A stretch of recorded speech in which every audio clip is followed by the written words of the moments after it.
My name is Nora Whitaker, and I'm 28 years old. It was Thursday at 12:17 when the manila folder landed between the soup bowls like a tiny, beige ultimatum. We were at the corner cafe we always chose when Derek wanted something, public enough to keep my voice low, familiar enough to pretend nothing catastrophic ever happens over broccoli cheddar. Derek Shaw, 26, beautiful when you don't know him, did the little shoulder roll he uses before a performance. Babe, I've been thinking about our future. I took a slow breath. What's in the folder? He lit up. Opportunity. Inside, loan documents. $60,000. Terms that looked like a slow bleed. About $100 a month for 6 years at a rate that made my stomach tighten. I need a cosigner, he said, as if he were asking for a bite of my sandwich. I looked up. For what exactly? You know how I've been building the online boutique? Kira, remember Kira Patel? She's got the wholesale connection locked. She said if I move fast, I can get regional exclusives. This is how we scale. He tapped the page like it was a trampoline. This makes it real. Where's the business plan? I asked. He blinked. I don't need a formal plan to know this will hit. I have taste. Kira's mentoring me. She made 6 figures last year. Is Kyra co-signing? A pause, tiny but fatal. Her credits tied up in expansion. Of course it is. The cafe hummed around us, foam steaming, spoons clinking. Derek reached across and brushed my wrist with his thumb. This isn't just my dream, it's ours. Is it? I asked. His smile tightened. If you loved me, you'd believe in me. There it was, not a request, an equation. Love equal risk I carry. I closed the folder.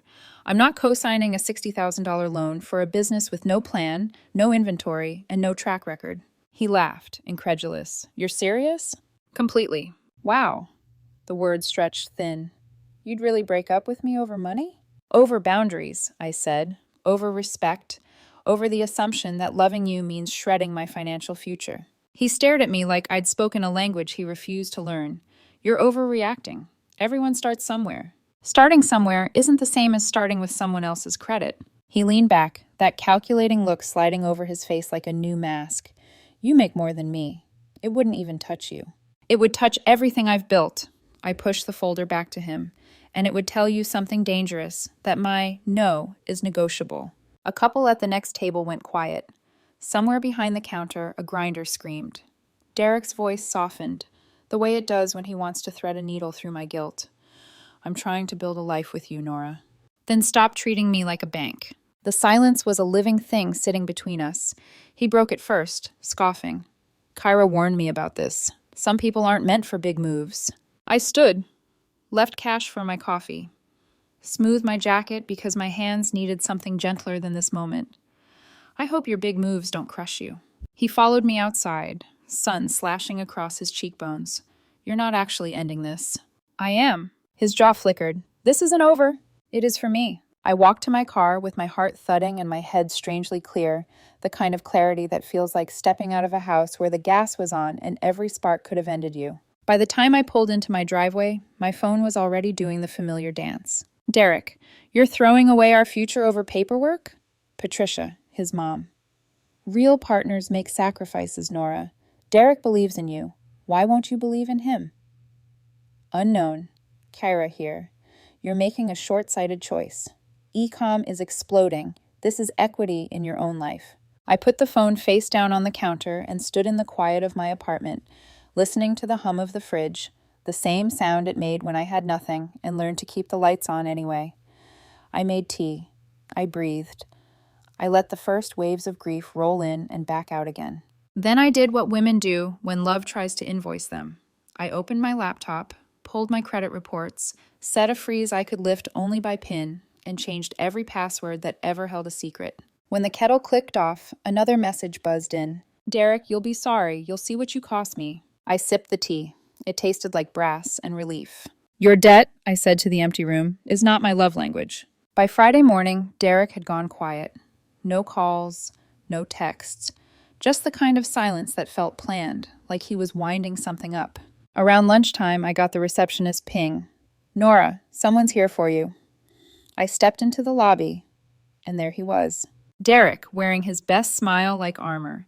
Next to him stood Kira Patel, glossy hair, business blazer, and a tote bag full of promises. I felt every set of eyes in the office turn toward us. Can we talk? Derek asked too loudly, like this was a movie and not a workplace. Outside, I said, already walking toward the doors. The second we stepped onto the sidewalk, Kara started her pitch like she'd rehearsed it in the car. Nora, I don't think you understand the scale of what Derek's building.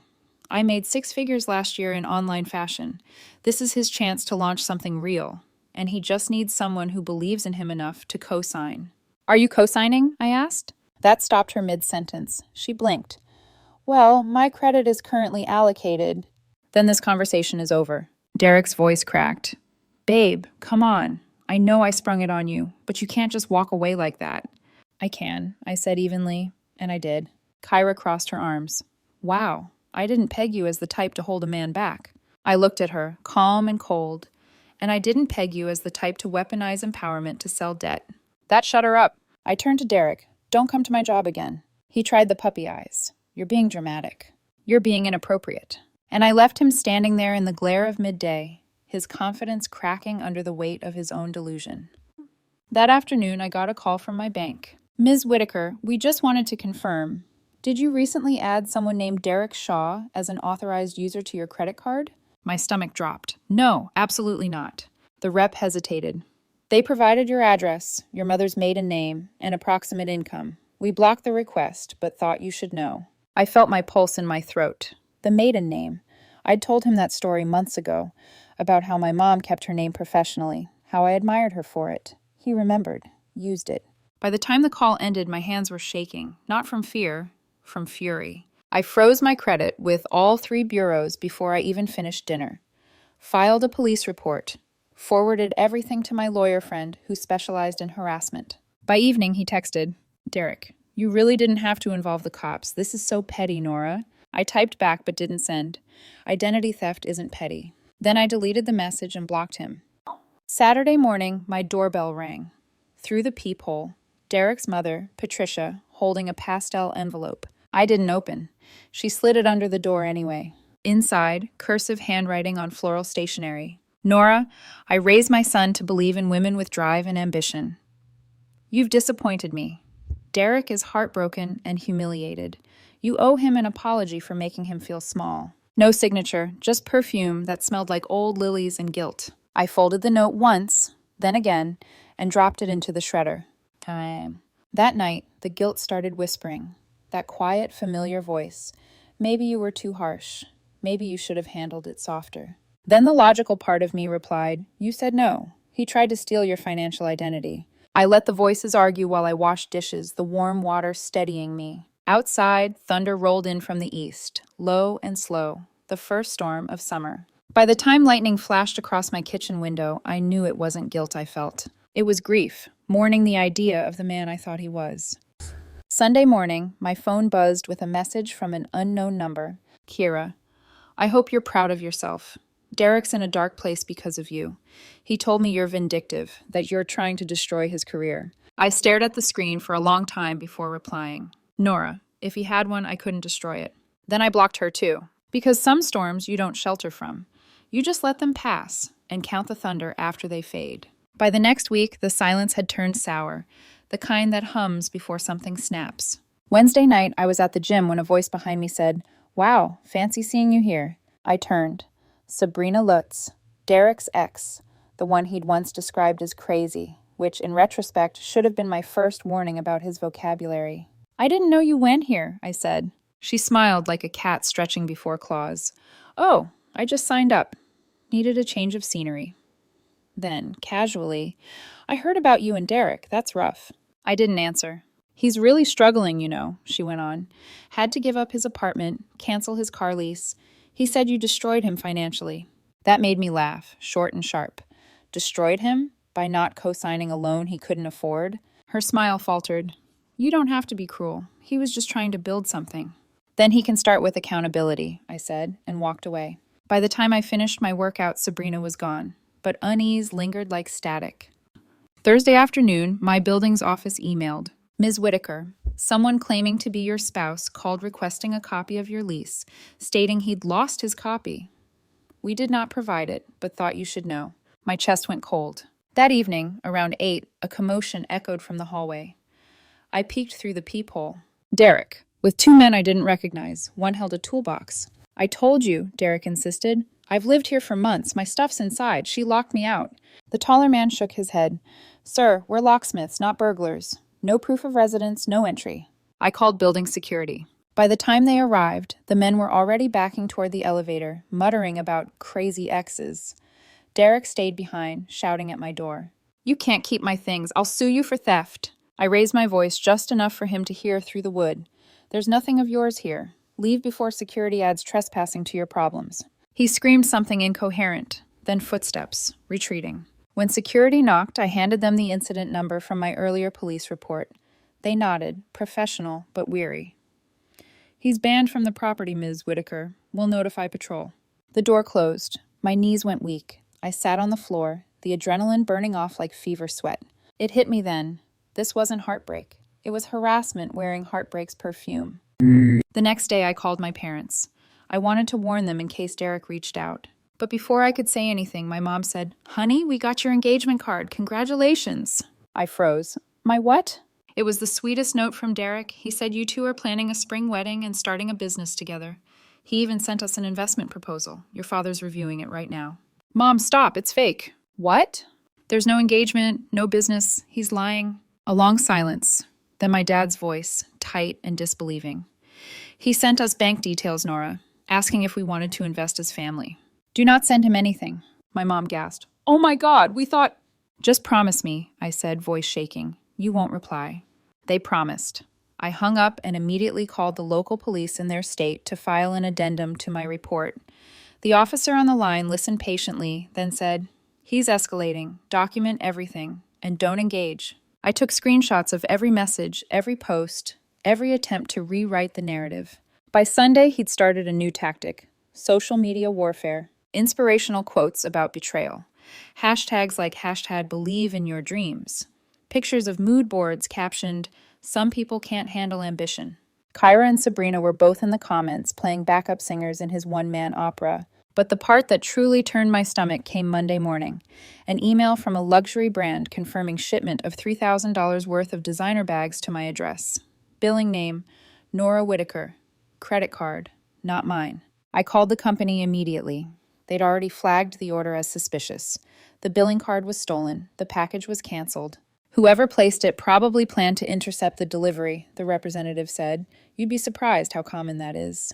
I wouldn't. Not anymore. That evening, as rain pressed against my windows, I sat at my kitchen table and stared at the pile of paperwork, reports, screenshots, letters. Every page smelled faintly of him. For a moment, I wondered if I'd overreacted. If somehow this chaos still traced back to something I'd done wrong. Then my phone lit up with a final text from a new number. Derek, you ruined my life, but I'm not done yet. I exhaled slowly, reached for the kettle, and whispered to the empty room. Neither am I. By Tuesday morning, I thought the worst was behind me. I was wrong. My work phone rang around 10 a.m. HR. Their tone was polite but strained.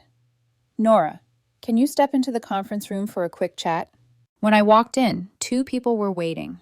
My HR manager and the company lawyer. A printed email sat between them like evidence in a trial. Someone sent us this anonymously, HR said. It includes screenshots of texts that appear to show you promising financial support to your ex and him claiming emotional distress when you didn't follow through.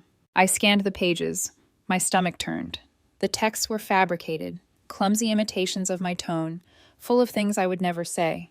Of course I'll pay for your business, Derek. You know I always take care of you. We're partners. I'll handle the loan. You focus on your dream. The timestamps didn't even match reality. On those dates, I'd been traveling for work. Phone logs to prove it. HR leaned forward, lowering her voice. Between you and me, we know these are fake. The phrasing doesn't match your communication style, and our IT pulled metadata. Different phone model, different time zone. But we're obligated to let you know.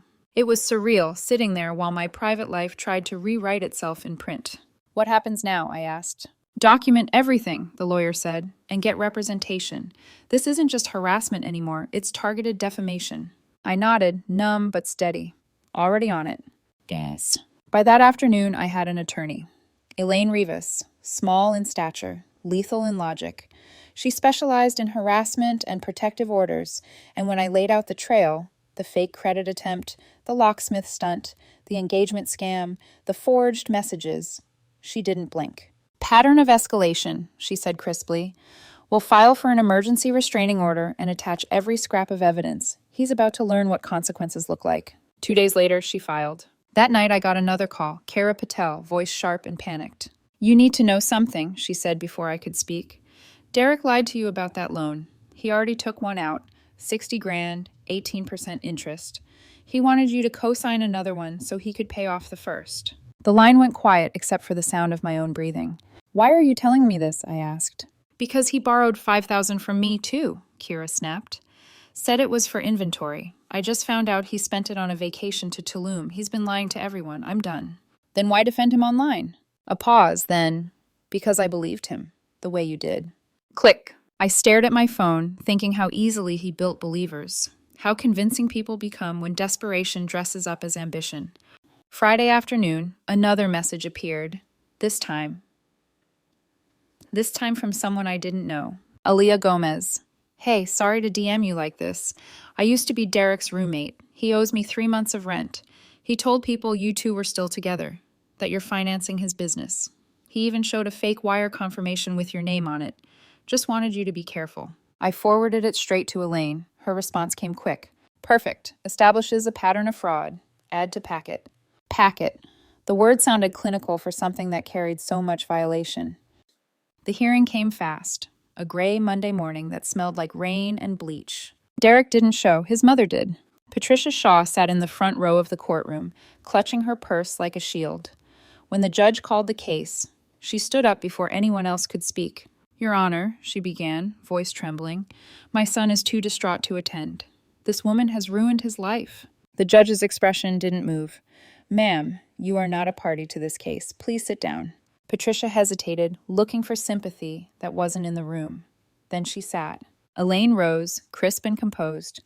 Your Honor, we've submitted Exhibits A through H. Evidence of repeated harassment, identity theft attempts, false reports, workplace interference, and digital forgery.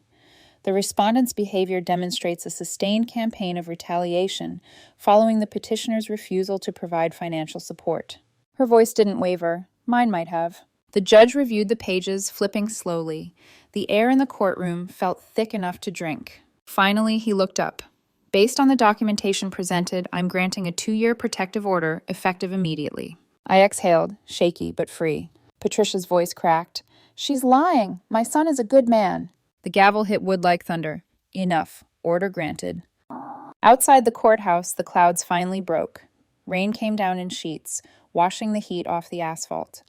Elaine handed me the stamped order, laminated in its protective sleeve. You're safe now, she said.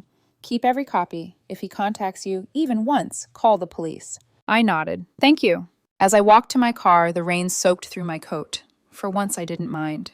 It felt like something washing off. The weight of disbelief, the ache of being made to doubt my own sanity. Inside the car, I sat for a long moment before turning the key. Outside the windshield, people rushed by under umbrellas, faces blurry through the rain. Ordinary lives. Ordinary peace. I whispered to no one. I'd forgotten what calm looked like. Then I drove home, not triumphant, not vengeful, just steady. And behind me, somewhere out there, Derek Shaw was learning the one truth he'd tried so hard to avoid. When you weaponize love, eventually the wound comes back to you. 3 weeks passed before the storm reached me again. Not through Derek this time, but through whispers. Kyra texted first. Kira. Thought you want to know. The BMW's gone. Repossessed yesterday. He missed 3 payments. Kyra. And that wholesale contract he bragged about? Canceled. The supplier found out about the fraud complaints. No one will work with him now. I stared at the messages for a while. The blue light of my phone painting the room. Then I set it down beside my tea.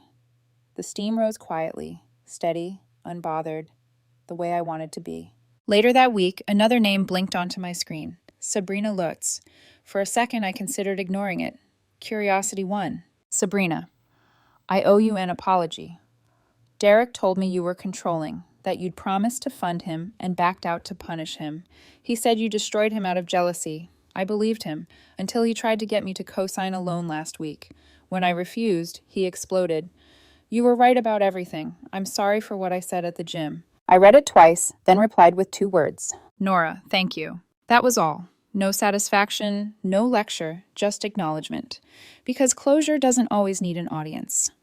Months rolled on. The world didn't care about our story. It never does when women survive quietly. I moved apartments. New lease, new furniture, new silence.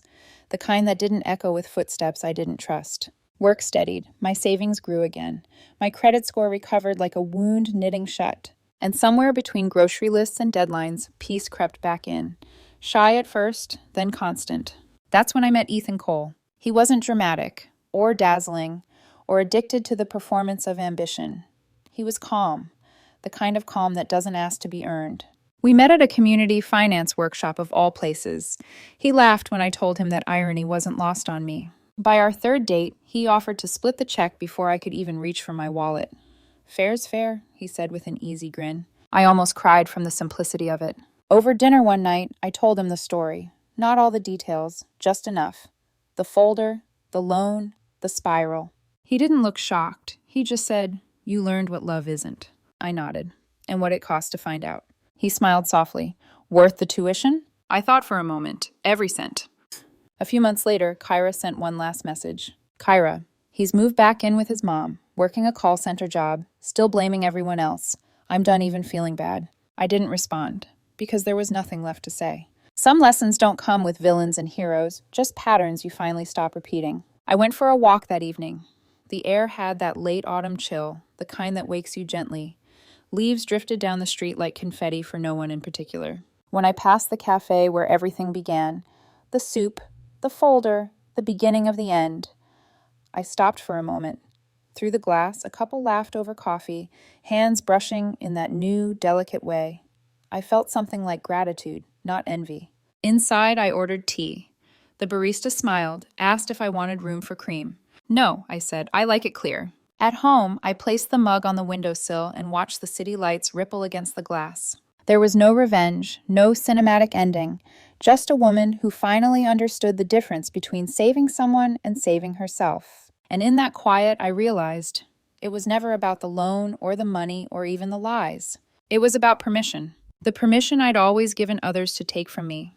Time, trust, safety, and how this time I'd taken it back. When people say love means sacrifice, they never finish the sentence, because the truth is, the right love doesn't ask for it. It respects what you built before it arrived, and it never comes disguised as a loan agreement. I took a slow sip of tea, the city humming below. Finally, the silence wasn't empty. It was earned.